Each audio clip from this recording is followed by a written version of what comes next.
Well, it came about largely because at our last state conference, in the discussions that occurred between me and the rest of the organisations that were there, they were expressing a concern that they didn't have the skills to look into the future and to plan for the future. So there was a lot of concern in those services about that.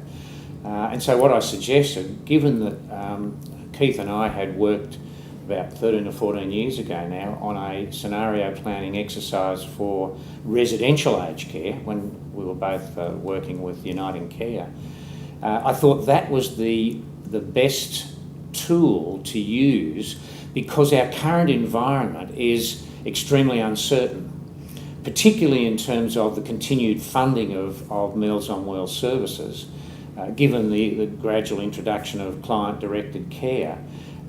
And therefore the whole environment for those services is really quite insecure and uncertain. And it seemed to me that scenario planning was the best tool that you could use in that kind of environment.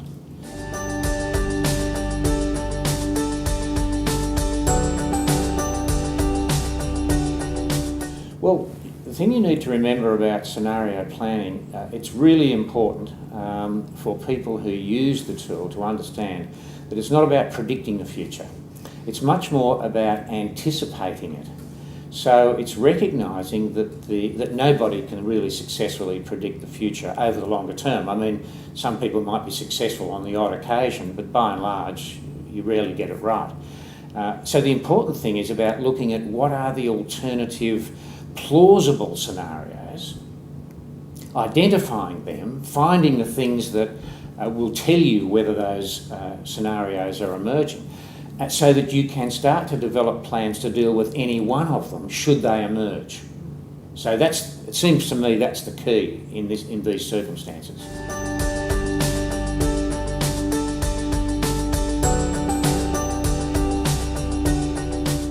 Yes, I've been involved with scenario planning for about 30 years, and one of the projects in which I've been involved, which is in the public domain, is the report that Les referred to, which is on the future of aged care. That was published 15 years ago, and it's interesting that one of the scenarios we did foreshadow, namely that people living longer, wanting to stay longer at home, the service being brought into the home rather than going into the bricks and mortars of Uniting Care or other retirement villages, we were spot on in terms of that scenario. So that's one example. I'd say a more recent one is that I've just been awarded my third PhD, which is on the future of the Uniting Church.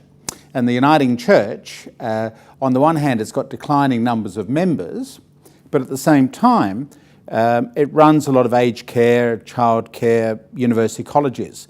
So it's very interesting. On the one hand, you've got a declining number of congregations, and yet at the same time, if you bring together all of the Uniting Church aged care, welfare facilities, hospitals, etc., into one corporation, quoted it on the Australian Stock Exchange, would be larger than 90% of the entities listed on the stock exchange. So religion is big business in that respect. So the doctorate has been done to help members of the Uniting Church and other religions just think through the implications of the new era into which we're moving.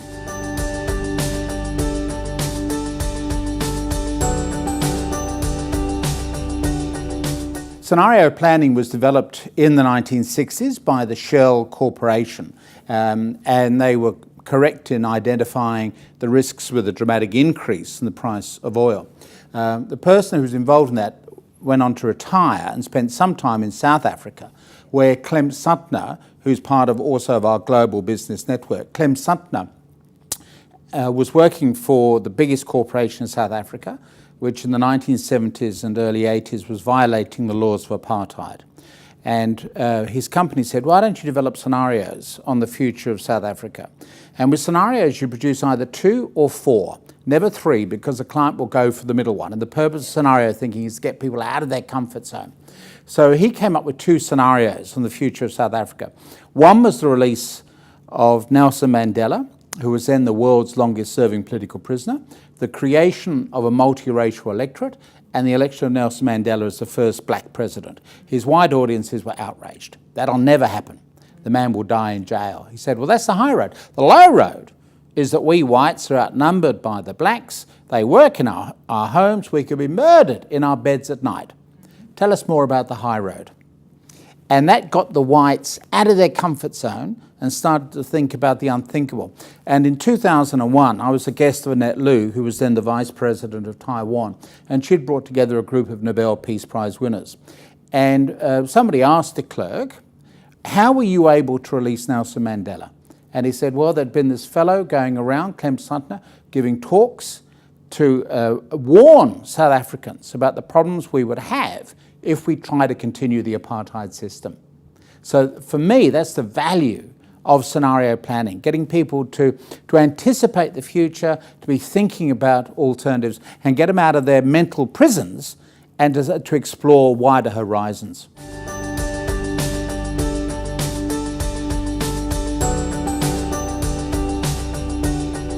There are basically three ways of thinking about the future. One is prediction. So it's diagrams, numbers, etc. So we all do predictions. We predict what we're going to have lunch for day, but we may not be successful in predicting the outcome of the Melbourne Cup. So predictions are important, but not necessarily effective. The second way is preferred futures. So with the preferred future, you're thinking of what you would like to achieve, and then you work towards that vision. You build a bridge back from the future to the present, and you work out how you're going to get there. The third way of thinking about the future is possible futures, which is scenario thinking. So what we're doing here is not making predictions. We're not saying this is what we would prefer to see happen, but this is what could happen. Therefore, look for the warning signs, have the indicators in place, and be ready with your contingency plans, ready to step into action.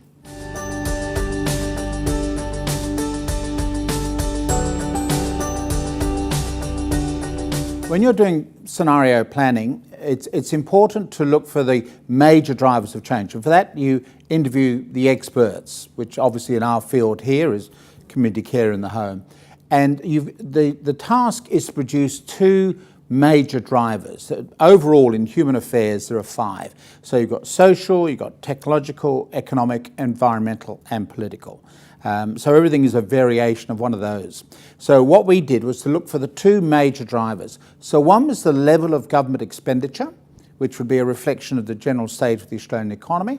And secondly would be what we're calling social cohesion. Some would call it social capital. In other words, the willingness of people to take part in community activities, obviously to serve in voluntary organisations like Meals on Wheels, perhaps the broader safety of the community. People may be willing to serve, but if it's a dangerous environment, they may not feel safe travelling long distances. So they're the 2 major drivers, the level of government expenditure and then the question of social cohesion, social capital.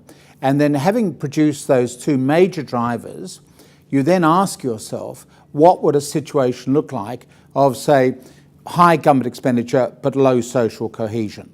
And so that's how you produce the 4 scenarios.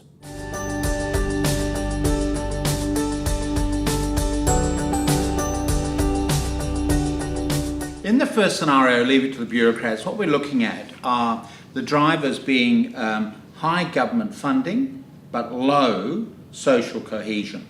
So we're looking at a future 20 years ahead where the consumer-directed care revolution, CDC revolution, has failed.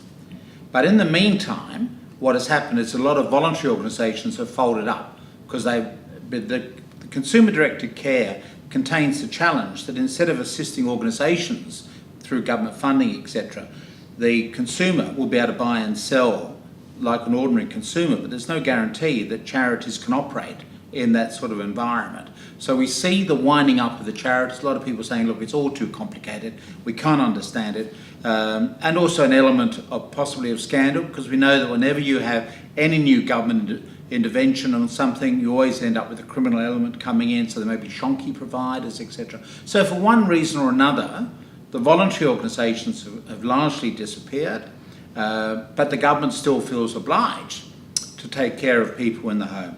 So they've simply said, look, we'll take it all back and we'll go back to the tight governmental level of care. And so we will have bureaucrats back again, large numbers of people in the Department of Community Services and their equivalents, who are therefore responsible for the delivery of care as a government service.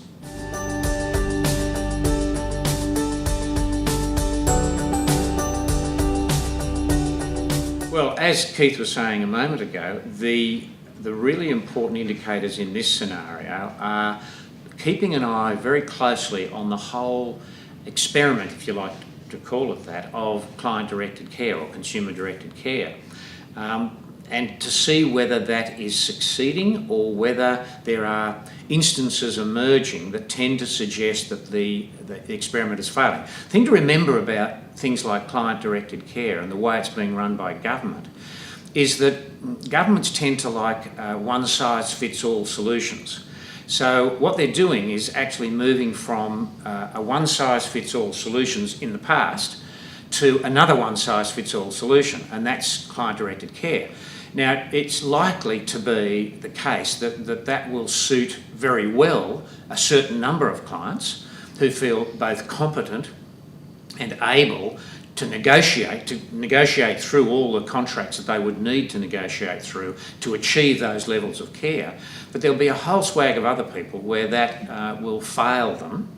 And therefore you need to be watching for those signs of whether that's happening. And some instances of that would be, for instance, as Keith has also said, scandals in the press, scandals on TV, where you get the current affairs TV programs covering instances where people have exhausted the funds that they had available to them, whether through their own fault or through the fault of some exploitative provider, and they're being left to fend for themselves. Now, those will inevitably be scandals in the press, and if you start to see more of those emerging, that's another clear illustration of the failure of that system and the emergence of that scenario. Another really interesting one is to keep your eye on the number of people volunteering, because when we're in a scenario of leave it to the bureaucrats, the whole meme of that in the community is it's not up to us anymore, we've handed it back to government, it's government's responsibility. So people will feel less inclined to volunteer and they'll probably tend to move into other activities, they'll go and do other things. So again, if you're keeping your eye on the level of volunteering, if you see that declining, it's just another one of those indicators that this might be the scenario that's emerging.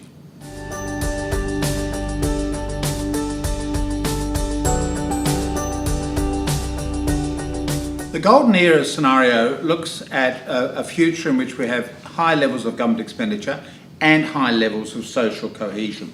So in terms of government expenditure and a booming economy, how might this come about? Well, one may well be a boom in the solar economy. So that becomes new technological opportunities for Australia, new export opportunities opening up, such as in the export of education, bringing more international students into this country. And overall, a greater ambition to be innovative and to give things a go. And so what we're looking at in this scenario, therefore, is a booming economy, one in which people are willing to experiment, give things a go, and the money is now beginning once again to flow into the Australian economy. At the same time, with the growth in social cohesion, we're seeing young people actually receiving HSC and other school certificates for volunteering. So it's not a fringe extra, it's not a way of getting kids out of the school for a day a week or something like that. It's actually an integral part to their education.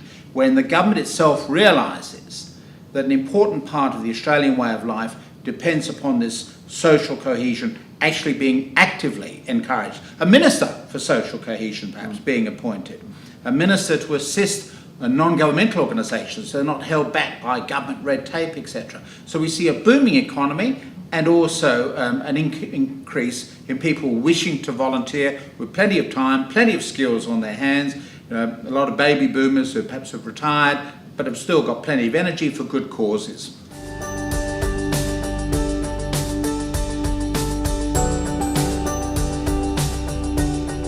Well, again, as has been suggested, the acceptance or promotion of innovation is an extraordinarily important feature of this particular scenario. In a lot of the other scenarios, there'll be a tendency to to hold back from innovation because there'll be penalties attached to that innovation. But in a booming economy, and in an economy where there is high social capital, the risks are much lower in terms of innovation, and the costs of failure are lower.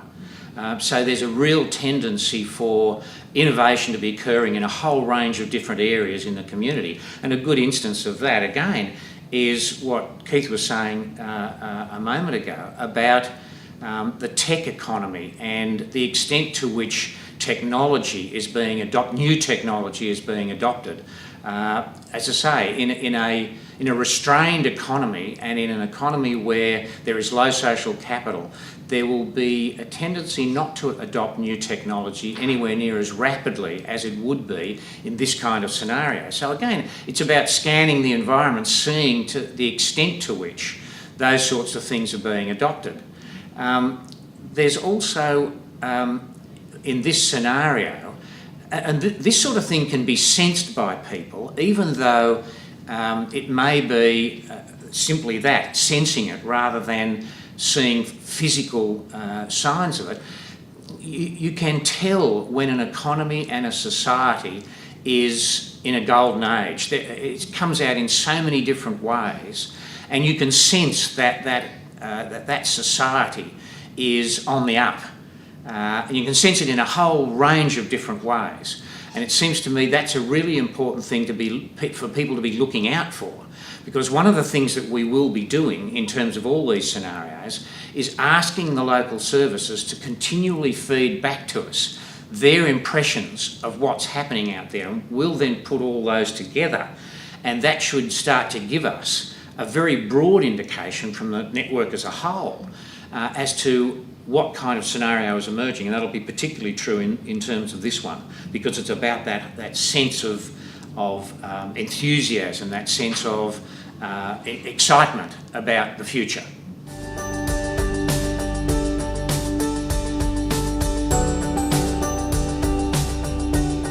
Each person is an island is the nightmare scenario. Normally when you're producing 4 scenarios, you end up with something in the bottom left-hand corner, and that's the nightmare scenario. It's the one that's most threatening. So for us, each person is an island. Has meant that the Australian economy has not fully recovered. It just continues to limp along. That you look back over the period since World War II, that golden era has now gone, and that we are now in an era of permanent low growth, permanent unemployment problems. So the Australian government just simply doesn't have that much money to provide welfare services or anything else. At the same time, there is a reduction in social cohesion, a willingness of people to volunteer. Perhaps they're too busy surviving day to day to have time for good causes. Perhaps there's been an increase in crime, and so people really don't want to be out on the road any more than is necessary for fear that something might happen to them. So it's a very dark, threatening environment in which these people will operate. And so we therefore just see eventually the winding up of Meals on Wheels along with a lot of the other voluntary organisations. People just don't want to join voluntary organisations. It's just too risky to be doing anything like that. You've got to focus on yourself and your own survival.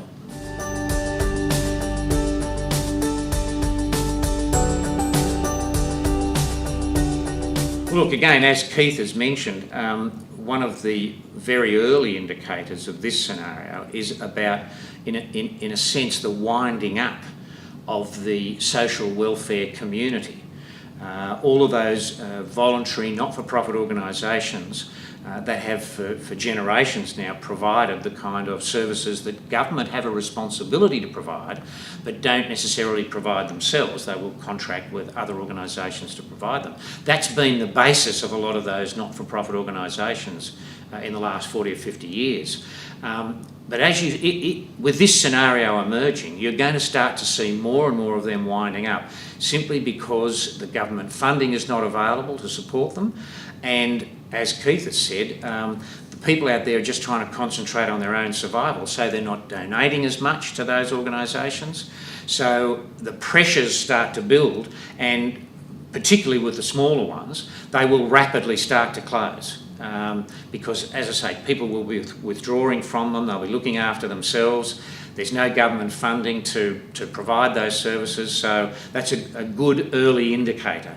The number of these organisations that initially what you might see is not so much them winding up, but them joining together as a way of trying to continue to survive. But then you'll start to see even the joined ones starting to wind up simply because the funding's not available. There'll also be an increase in there'll be a flourishing, if you like, of the Uber-style services because these depend on individual initiative, individuals going out and doing it, not getting together and working as a group, but doing it individually. And Uber is a good example of that, where you have people who are unemployed, but they've got a car. If they sign themselves up to Uber, it's a way of making some money in difficult times. Now, more and more of those kinds of services will start to emerge in this kind of environment. And there'll also be a significant increase in the number of working poor. Now, we can already see this emerging in the US, where people have 2 or 3 jobs and they are still depending upon food banks to survive. Because if you look at what's happened in the US in the last few years, since the 2008 crisis, the government boasts about the number of jobs that have been created, but when you actually go and look at the jobs that are being created, they're service industry jobs, they're bartenders, waitresses, all this sort of thing. Very few high-value jobs being created. That means that the people that are holding those jobs are in effect the working poor because they're getting paid virtually nothing to do what they're doing. And so it's another illustration of something that you keep your eyes open for to watch. If that sort of thing starts to emerge, it's an indication of this scenario.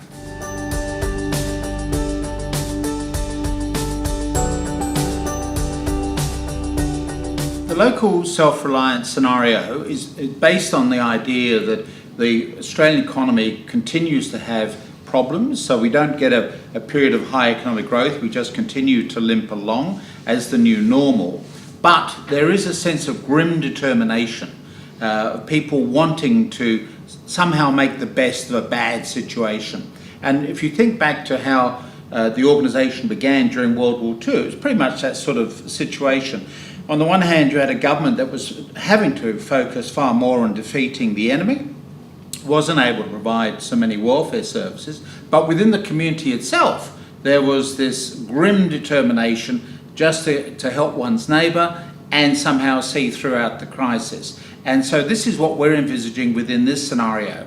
In other words, continuing economic problems, little government expenditure perhaps for welfare, but within the general public themselves, this determination to carry on. And so you actually get an increase in social cohesion as a response to the prevailing crisis. And so people really do want to make something of their lives. They're willing to work together. And that's how the Meals on Wheels organisation began in World War II.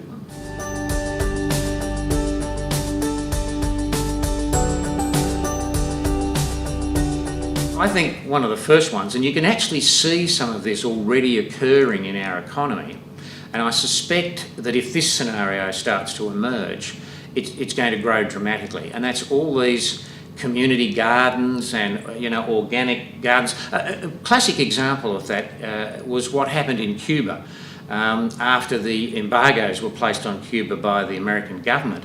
And therefore there was real difficulty in getting sufficient food to feed the people. But there was tremendous social cohesion amongst the people. They were getting out and doing it themselves. What happened throughout Havana was every piece of spare ground got turned into a community garden. And it's still true today. And so that sort of thing is likely to emerge because people will want to get out there and solve the problems that they know government is either incapable of or unwilling to solve. There'll also be, it seems to me, a diminution in the problem that we have, that many of the services have at the moment, of recruiting volunteers. People will want to go out and volunteer because it's their way of showing that social and community cohesion that's important in this scenario. They'll go out and start volunteering in organisations, and therefore those organisations there'll be a turnaround in their inability to acquire volunteers, there'll be an increase. People will start coming to them and wanting to volunteer for them. There'll also be an increase in a lot of other community activities, and also these naturally occurring retirement villages, which are already starting to happen. They're fairly isolated at the moment, but they could start to expand in this scenario where a group of older people get together, and there could be a whole range of different ways that this happens, but a group of older people could get together and simply buy a collection of houses together and then start supporting each other within that. So it becomes, rather than a retirement village that's created by, I don't know, the Uniting Church or something like that, they get together and do it themselves, and they then support each other in those. If one of them's ill at a particular time, the others can come in, cook meals for them, clean the house, that sort of thing. So it's those sorts of things that will start to demonstrate whether this scenario is starting to emerge. There are others as well, and we want to talk about some of those others in the discussions that we have in the regional forums, but they're just a few instances of the kind of things that you would start looking for.